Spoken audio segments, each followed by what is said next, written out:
आज हम एक छोटी सी मोटिवेशनल स्टोरी लेके आए हैं। संघर्ष ही जीवन है।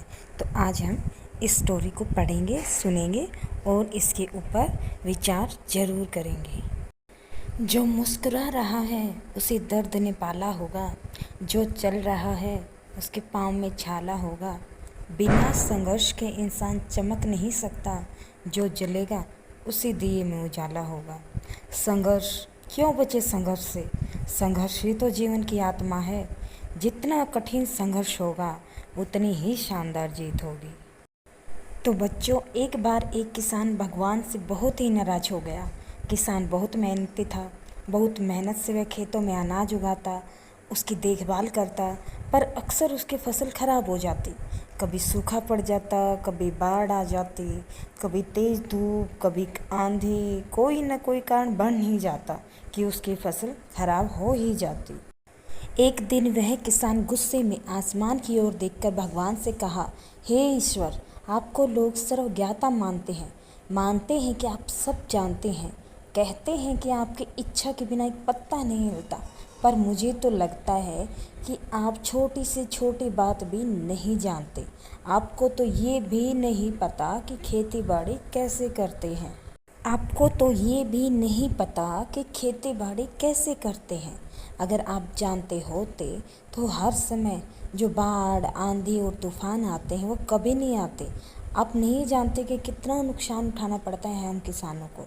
यदि आप मेरे हाथ में यह शक्ति दे दें कि जैसा मैं चाहूँ वैसा मैं मौसम कर दूँ, फिर आप देखना मैं अन्न के भंडार लगा दूँगा। तो भगवान इस किसान की तीखे वाक्य सुनकर मुस्कुरा रहे थे और वह किसान के सामने प्रकट होकर बोले, मैं आज से तुम्हें शक्ति देता हूँ कि तुम अपने खेतों पर तुम्हारी जैसी इच्छा हो तुम वैसा ही मौसम कर सकते हो। मैं बिल्कुल भी दखल नहीं दूंगा, तुम्हारी इच्छा से सब कुछ होगा। किसान ये सुनकर बहुत खुश होगा। जो किसान ने अपने खेतों में गेहूं की फसल बोई। जब उसे लगा खेतों को धूप चाहिए तो खेतों को धूप मिले, जब पानी बरसना चाहिए तब पानी बरसे। आंधी, तूफान, बाढ़ कुछ भी उसने अपने खेतों पर आने नहीं दिया। किसान के खेत में इस वर्ष ऐसी फसल हुई जैसी कभी नहीं हुई थी। हरी भरी लहलाती फसल देखकर वह मन ही मन बहुत खुश हो गया और सोचने लगा, अब सबूत के साथ दिखाऊंगा भगवान को कि इसे कहते हैं शक्ति का सही उपयोग। मेरी सफलता देखकर उन्हें अपनी नियम जरूर बदलने पड़ेंगे। कुछ दिन गुजरे, फसल कटने को तैयार हो गई। किसान बहुत उत्सुकता के साथ फसल को काटने लगा, पर जैसे ही उसकी नज़र गेहूं की बालियों पर गई तो उसने अपना सिर पीट लिया और वह रोने चिल्लाने लगा। गेहूं की एक भी बाली के अंदर गेहूं का दाना नहीं था। सारी बालियां अंदर से खाली थी। किसान बहुत दुखी हो गया। उसने भगवान को रोते हुए फिर पुकारा, हे प्रभु, तुमने ये मेरे साथ क्या किया? क्या तुमने मुझे कोई सज़ा दी? तो बच्चों, भगवान हंसे और बोले, पुत्र, ये तो होना ही था। तुमने पौधों को संघर्ष करने का मौका ही नहीं दिया। ना तो तुमने उन्हें आंधियों से जूझने दिया, न तेज बारिश को सहने दिया और न ही धूप में तपने दिया। एक भी चुनौती का सामना तुमने उन्हें नहीं करने दिया। इसलिए सारे पौधे अंदर से खोखले रह गए।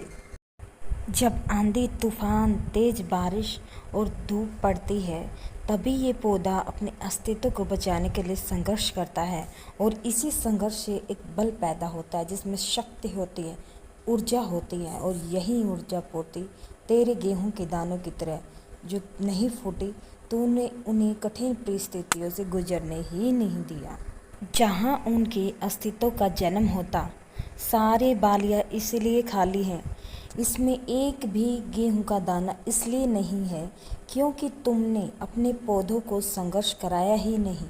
याद रखिए, श्रवण में स्वर्णीय आभा तभी आती है जब वह आग में तपने, गलने और हथौड़े से पीटने जैसे संघर्षों से होकर गुजरता है। कोयले का टुकड़ा हीरा तभी बनता है जब वह उच्च दाब और उच्च ताप की मुश्किल परिस्थितियों से गुजरता है। इसी तरह यदि हमारी ज़िंदगी में कोई संघर्ष ही ना हो, कोई चुनौती ही ना हो, तो हम भी गेहूं के बालियों की तरह खोखले रह जाएंगे। कोई अस्तित्व नहीं होगा हमारा। विपरीत परिस्थितियाँ, चुनौतियाँ, समस्याएं हमें और अधिक निखारती हैं। यदि जीवन में कठिन परिस्थितियाँ और चुनौतियाँ आए तो पीछे मत हटना, बल्कि सामना करो। विश्वास करना कि आप और अधिक निखर जाओगे और अधिक मजबूत बन जाओ। किसी ने कितना सही कहा है, जिंदगी जीना आसान नहीं होता, बिना संघर्ष कोई महान नहीं होता। जब तक न पड़े हथौड़े की चोट, तब तक पत्थर भी भगवान नहीं होता। तो आपको कैसी लगी ये स्टोरी? सब्सक्राइब करें, लाइक